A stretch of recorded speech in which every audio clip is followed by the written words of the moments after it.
오랜만에 제가 오늘 철원 왔는데 이렇게 뵙는 분들 중에 젊은 분들은 뭐 큰 표가 안 나지만 좀 연세 드신 분들은 6개월 전에 뵐 때보다 또 좀 모습들이 달라졌어요.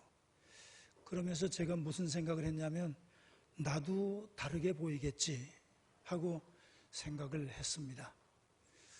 그러나 중요한 것은 우리의 외모의 변화가 그리 중요한 거 아닙니다. 우리 속 중심이 얼마나 진실하고 또 충직하고 또 믿음으로 무장됐느냐, 우리 속 사람이 더 중요한 줄로 믿습니다. 여러분들의 외모와 상관없이 여러분의 중심이 하나님께 인정받고 사랑받는 그런 삶이 되기를 축복합니다. 오늘 저는 찬양에서부터 은혜를 받았는데요. 아까 우리가 부른 584장 찬송은 우리가 오늘 지키고 있는 이 광복절과 또 일제치하 36년의 압제 생활을 그대로 표현한 그 김경희 씨가 쓴 작사 584장 그 내용이 그대로 그 안에 들어가 있어요. 고스란히 들어가 있습니다. 그리고 오늘 우리 찬양대가 불러준 찬양은 그 애굽에서 400년간 종살이하던 이스라엘 백성들을 풀어놓아 주신 하나님의 그 은혜와 사랑을 찬양하는 찬양입니다. 이 두 개의 찬양이 오늘 설교의 핵심이고 내용이기 때문에 저는 나오기 전부터 너무 가슴이 뜨거워졌습니다. 어떻게 하나님께서 이런 찬양을 준비하시고 또 담임 목사님을 통해서 이런 찬송을 부르게 하시고 이런 설교를 하나님이 오늘 준비하셨을까? 마음이 좀 벌써 뜨거워졌습니다. 오늘 말씀을 통해서 우리가 나라 사랑에 대한 우리 마음이 한번 다시 단단해지는 시간이 되기를 바랍니다. 오늘은 우리나라가 일본 식민 통치에서 해방된 지 78주년 되는 날을 기념하는 광복 기념주일입니다. 내일 모레가 78주년 되는 날이죠. 1945년 8월 15일 그날 일본 사람들은 항복하기 위해서 굴욕의 손을 들었고 우리 대한민국 사람들은 그동안의 그 억압에서 풀려난 그 고통을 생각하며 만세를 부르기 위해서 감격의 손을 높이 든 날입니다. 같이 손을 들었지만 일본과 한국의 그 손을 든 내용은 전혀 다릅니다. 오늘 설교 제목이 너는 기억하라입니다. 이 말씀은 바로 오늘 학생이 읽어주신 신명기 5장 15절 맨 앞에 나오는 말씀이죠. 너는 기억하라. 오늘 이 말씀은 이스라엘 백성들의 해방일인 유월절을 기억하라고 하는 말씀입니다. 그날을 잊지 말라고 명령하신 말씀이죠. 우리나라의 광복절과 이스라엘의 유월절은 여러 가지 면에서 그 공통적인 면이 많습니다.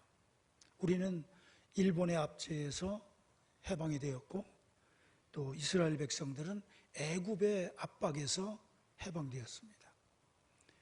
우리는 36년 동안 약 40년간을 일본의 식민 통치하에 온갖 수모를 겪고 찬송가 584장에 있는 것처럼 이름도 빼앗기고 한글도 빼앗기고 종교도 빼앗기고 다 빼앗긴 상태에서 고통을 받았고 이스라엘 백성들은 400년간 애굽의 종살이를 하면서 고통을 받았습니다.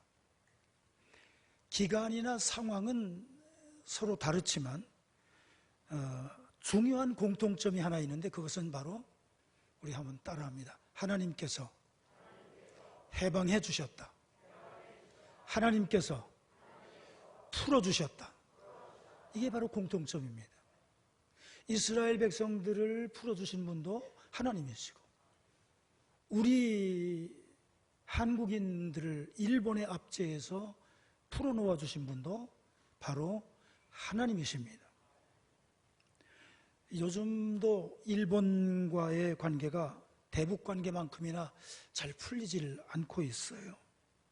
사실 그 밑바닥에는 이 36년 동안 과거에 일본이 이 나라를 들어와서 식민 통치했던 그 압제가 밑바닥에 그냥 깔려 있는 겁니다. 저도 여러분도, 요즘 젊은 사람들은 피부로 느끼지는 못하겠지만, 그래서 오늘 설교가 너는 기억하라이고 잊지 말라입니다. 젊은 사람들, 어린아이들도 이 과거에 78년 전에 이 아픔, 78년 전이 아니죠, 100년 전의 아픔이죠. 35년 동안에 이 고통과 아픔을 절대로 잊지 말아야 되기 때문에 오늘 우리가 이 자리에 앉아 있는 것입니다. 20세기 중엽에 모진 고난을 받은 두 민족이 있는데, 하나는 우리 한국 배달민족이라는 한민족이고, 또 하나는 유대인들입니다. 1941년 일본이 일으킨 태평양 전쟁, 말하자면 그 후에 제2차 세계대전이죠. 그 세계대전에 끌려가서 죽은 한국인의 수를 약 500만 명으로 추산합니다. 그리고 학자들 가운데는 알려지지 않은 숫자까지 합하면 800만 명까지도 이를 수 있다고 합니다. 우리 한국인들이 그만큼 많이 죽었다는 얘기죠. 그리고 독일에 의해서 가스실에서 혹은 암매장당해서 혹은 2차 대전에 끌려가서 죽은 유대인의 수가 여러분이 아시는 것처럼 약 600만 명, 알려지지 않은 수를 합하면 거기도 약 800만 명 정도가 된다고 합니다. 비슷한 수가 그때 두 민족이 다 죽었어요. 학살을 당했어요. 같은 시기에 이 두 민족이 이렇게 고통을 받았어요. 세계 제2차 대전을 일으킨 나라는 여러분이 아시는 대로 독일, 일본, 이태리입니다. 그런데 그 독일과 일본이라고 하는 두 나라에 의해서 두 민족이 받은 상처가 오늘까지도 이렇게 남아있는 겁니다.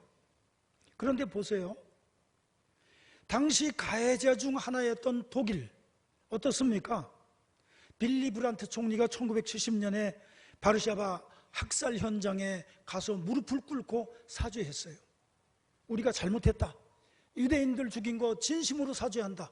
그 후에 독일의 역대 총리들이 이맘때가 되면 계속 사죄를 합니다. 40년 이상, 지금 50년 넘게 계속 사죄를 해오고 있습니다. 매년 유대인들에게 잘못했다고 독일은 사죄하고 있습니다. 전범들을 잡아서 지금도 감옥에 보내고 있습니다. 그런데 똑같은 시대에 똑같이 우리 한민족을 압제했던 일본은 지금 어떻습니까? 그들은 아직도 자신들이 저질렀던 그 침략 행위에 대해서 40여 년 동안 이 민족을 압제했던 그 악행에 대해서 반성이나 사죄가 없습니다. 오히려 이맘때가 되면 일본에서 전범들, 그 2차 대전 전범들을 신으로 섬기는 야스쿠니에 가서 신사참배를 하고 있지 않습니까? 이게 오늘 우리의 아픈 현실입니다. 그렇기 때문에 일본과 좋은 관계를 가지고 미래지향적인 관계를 가지는 것은 좋지만 절대로 과거에 이 아픔, 이 억울함을 잊어버려서는 안 된다는 겁니다.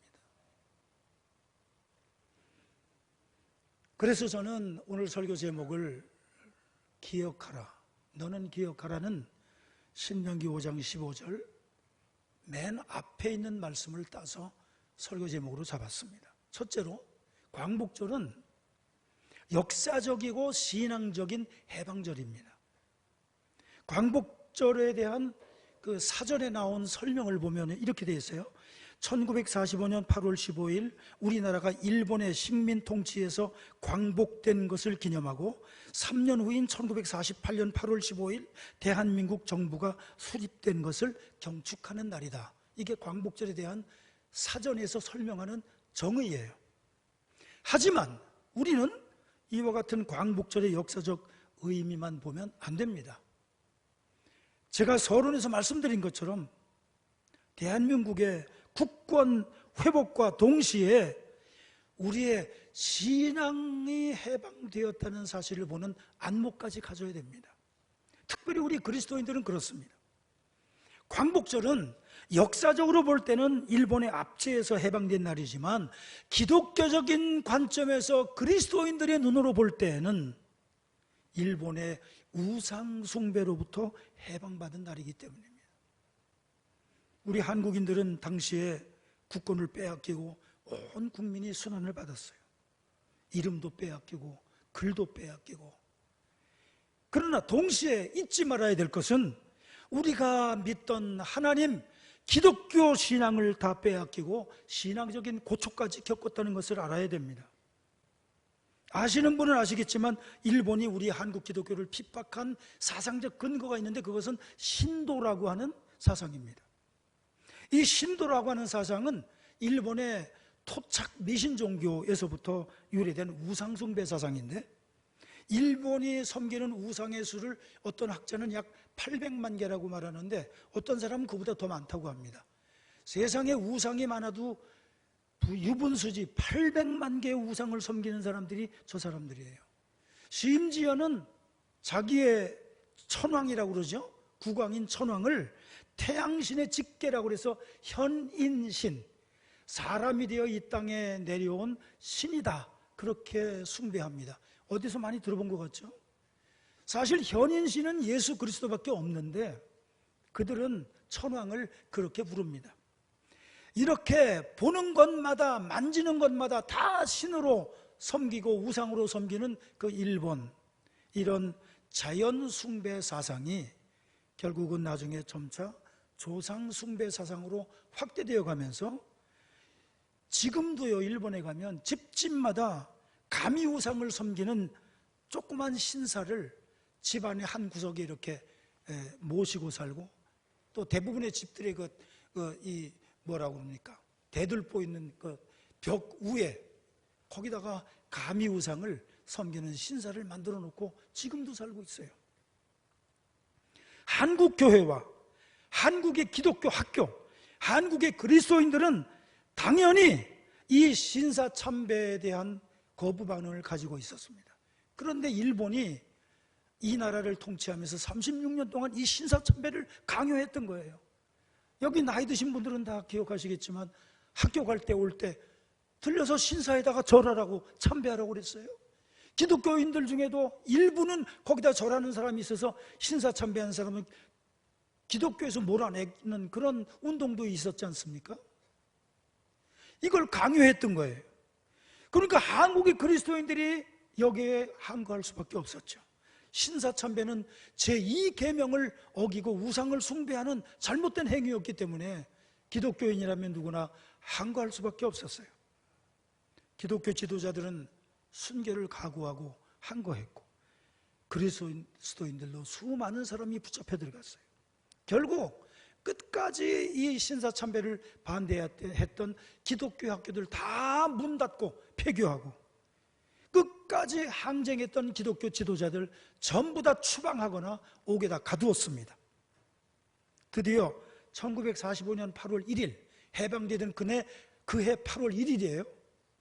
한국의 장로교, 감리교, 성결교, 침례교 할 것 없이 모든 교파들을 하나로 모아가지고 일본 교단 소속 조선기독교라는 명칭으로 하나로 모아버리고 말았어요. 여기에 많은 목사님들, 그리스도인들이 막 항거를 하자 1945년 8월 17일 날 모든 기독교인들을 잡아다가 학살할 대학살 참사 계획을 일본이 세워놓고 있었어요. 그런데 다행스럽게 그 이틀 전인 8월 15일 날 일본이 항복했잖아요. 그래서 그 학살 계획이 수천 명 죽을 뻔한 그 학살 계획이 수포로 돌아갔죠. 정말 천만다행이죠. 이틀만 항복이 늦었더라면 어떻게 됐을까요? 많은 그리스도인들, 많은 목사님들이 순교했을 겁니다. 아찔합니다. 미 장로교 선교 보고서를 보면 일제강점기에 5천여 한국교회 중에 약 1200교회가 문을 닫았어요. 폐쇄됐어요. 불타거나 못질해서 문을 폐쇄해버리고, 그리고 2000명 정도의 성도들이 투옥됐어요. 그리고 약 50명 되는 목사님들, 전도사님들이 순교했습니다. 이게 미 장로교 선교 보고서의 기록이에요. 그렇기 때문에 36년 일제강점기는 역사적으로만 볼 때는 식민지 생활이었지만 신앙의 눈으로 볼 때는 우상과 피 터지는 영적 전쟁이었어요. 그렇기 때문에 우리 그리스도인들은 이 광복절을 일본의 압제로부터 해방된 날로 기억할 뿐만 아니라 일본의 우상숭배, 탄압으로부터 해방된 신앙의 해방일이라는 사실을 절대로 잊어버리면 안 됩니다. 우리가 앞으로 일본과 어떤 좋은 관계를 가지게 되더라도 절대로 이 사실을 우리가 잊어버리면 안 돼요. 그들을 끝까지 원수로 만들자는 얘기가 아니라 이 역사적인 이 아픔을 우리가 잊어버리는 순간 언제 또 이런 일이 일어날지 알 수 없는 거예요. 그래서 저는 두 번째 설교 제목을 이렇게 말했습니다. 우리 한번 따라합니다. 이날을 결코 잊지 말자. 잊지 말아야 합니다. 잊으면 안 됩니다. 그리고 우리 자손들에게도 이걸 알려줘야 됩니다. 예루살렘 헤르젤 산이라는 그 좀 낮은 산이 하나 있어요. 이 예루살렘 입구로 들어가는 남쪽에, 거기 가면은 기슭에 야드 바셴이라는 홀로코스트 기념관이 있어요. 이 기념관은 1953년에 건립된 기념관인데 70년이 됐죠. 이 야드란 이름은 기억하다, 기념하다는 뜻이고 쉔은 이름이란 뜻입니다. 그러니까 이름을 기억한다라는 그런 기념관이에요. 그리고 홀로코스트라는 말은 대참사, 대학살 그런 뜻이에요. 그럼 여러분들 금방 무슨 말인지 알겠죠? 홀로코스트 야드바셈 기념관은 나치 독일에 의해서 죽었던 수많은 학살당한 600만 자기들의 조상들의 이름을 잊어버리지 않고 기억하겠다는 그런 이스라엘 유대인 후손들이 만든 기념관이다. 이게 금방 감이 오잖아요. 그래서 그 기념관 안에 들어가면은 학살당한 사람들의 이름이 쭉 빼곡히 600만 명이니까요 기록되어 있고, 아직도 찾아내지 못한 이름을 쓰기 위해서 빈 벽이 아직도 많이 남아 있어요. 저는 딱 한 번 이스라엘 성지 순례 갔을 때 그냥 잠깐 이렇게 들려봤는데 그 입구에는 뭐라고 되어 있냐면 이렇게 되어 있어요. 용서하라. 그러나 잊지는 말라. 독일을 용서하라. 그러나 잊지는 말라. 이렇게 되어 있고요. 그리고 그 맨 마지막에 쭉 기념관을 돌아보고 나가는 출구에는 뭐라고 되어 있냐면 망각은 만약에 잊어버리면 포로 생활로 이끈다. 이런 글이 있어요. 이게 의미심장한 글이죠. 나치 독일에 의해 학살된 자기들의 선조 600만 명의 그 희생을 대대로 기억하고 다시는 같은 수모를 겪지 말자는 뜻에서 만든 그 눈물과 피의 박물관에 입구와 출구에 그런 글을 적어놓고 수많은 유대인들은 지금도 용서하라. 그러나 절대로 잊어버리지는 말자. 이것을 후손들에게 교육하고 있는 거예요. 만약에 그 수모를 잊어버리는 날에는 또 포로 생활로 돌아갈 수도 있다. 경고하고 있는 거예요. 나치 독일의 히틀러가 저지른 이 악행을 용서는 할지라도 지난날 겪었던 수치스러운 그 고통의 역사는 결단코 잊지 말자고 하는 이 결의, 우리 민족은 그들의 이 결의를 본받아야 됩니다. 우리 역시 일본이 저질렀던 지난날의 그 만행을 혹시 용서한다 할지라도 그로 인해 겪었던 우리 조상들의 수많은 수치와 고통과 아픔과 눈물의 그 역사는 절대로 잊어버리면 안 됩니다. 결코 잊으면 안 됩니다. 세계에서 제일 잘 사는 나라 중에 하나인 덴마크 사람들은요, 제가 이 인터넷을 뒤지다가 설교 준비하다가 봤어요. 지금도 식탁에다가 맛이 없는 그 시커먼 귀리하고 보리로 만든 시커먼 빵을 식탁에 올려놓고 맛있는 밥을 먹기 전에 그걸 먼저 한 조각씩 먹은 다음에 기도하고 밥을 먹는다는 거예요. 그래서 너무 신기해서 그 역사를 좀 더듬어 봤더니, 지금 덴마크는 제가 다 인터넷에서 찾은 자료니까 아마 맞을 거예요. 우리나라는 1953년에 동란에 의해서 완전히 폐허가 됐다가 1970년 박정희 대통령께서 제창한 새마을운동이 계기가 돼서 우리나라가 지금 이렇게 잘 살고 있잖아요. 우리나라가 경제 세계적 약 211나라 중에 몇째에 속했는지 혹시 아십니까? 12번째 나라예요. 경제적으로 12번째 대국이에요. 강국이죠. 근데 덴마크는 경제적으로 몇 번째 나라냐면 지금 현재 2022년인가 현재 같아요. 작년 38위더라고요. 그러니까 우리나라가 훨씬 더 잘 사는 거죠. 그래도 이 38위도 잘 사는 거예요. 근데 그 덴마크 국민들은 지금 그렇게 잘 살면서도 그 시커먼 빵을 먹는다는 거예요. 그 빵에는 과거의 역사, 아픈 역사가 숨겨져 있다는 얘기를 인터넷에서 제가 볼 수 있었어요. 1864년, 150년 전이죠. 독일과 전쟁에서 완전히 참패한 다음에 그 넓은 땅 다 빼앗기고, 우리나라로 말하면 영호남 그 좋은 그 땅들, 논밭이 있는 평야 다 빼앗기고 강원도 산골짜기 거기로 몰려가서 모여서 살고 나라 땅을 다 빼앗겼을 때, 그리고 그 당시에는 지면은 승전국에게 돈을 많이 물어줬네. 너무나 많은 배상금을, 참전 배상, 패배한 패전 배상금을 물어야 했기 때문에 덴마크가 완전히 경제 밑바닥으로 떨어졌을 때입니다. 그러자 사람들은 희망을 잃고 절망에 빠져서 그 추운 나라, 덴마크가 추운 나라거든요. 그 스칸디나비아 그 북쪽 거기에 그 추운 한여름에도 서리가 낀다는 그 지역에 살면서 알코올 중독자들이 막 늘어나고, 여자들은 그냥 먹고 살 수가 없으니까 길거리에 나가서 몸을 팔아서 먹고 살아야 되는 그런 아주 비참한 상황이었는데, 여러분 잘 아시는 그룬트비 목사님, 그리고 예배역 대령인 달가스, 이런 분들이 일어나서 막 그 전민족을 소명하면서 덴마크식 새마을 운동을 일으킨 거예요.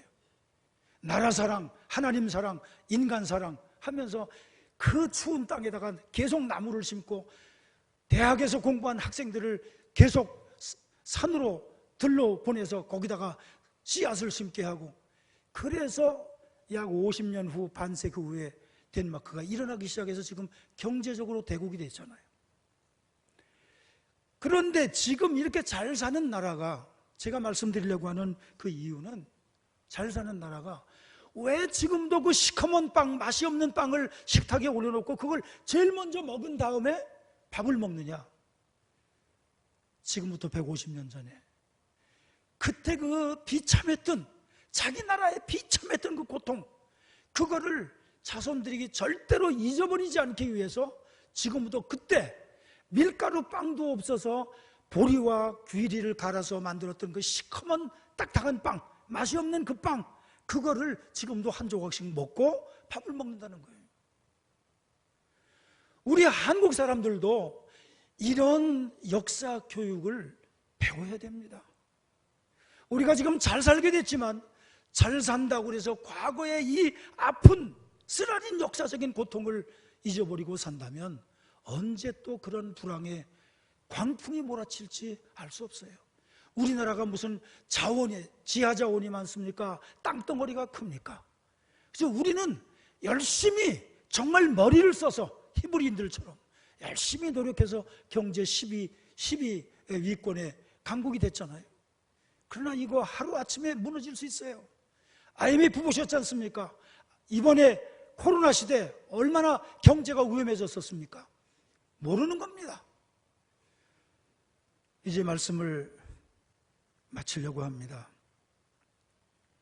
신명기 7장 19절 말씀에 네 하나님 여호와께서 너를 인도하여 내실 때에 내가 본 큰 시험과 이적과 기사와 강한 손과 편팔을 기억하라, 이렇게 말씀했어요.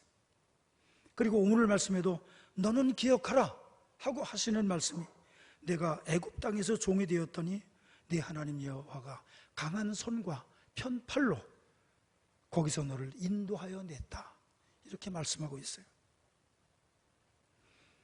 작년 8.15 광복절 예배 때 제가 이 자리에서 말씀드렸는데, 일제강점기 당시 독립운동가 중에 한 사람이었고 교육자로 활약했던 단재 신채호 박사가 우리 후세 국민들에게 뼈아픈 말을 남겼죠. 작년에 한 똑같은 얘기를 말씀드립니다. 역사를 잊은 민족에게 미래는 없다. 과거 역사를 잊어버리는 민족에게 미래가 없다, 소망이 없다.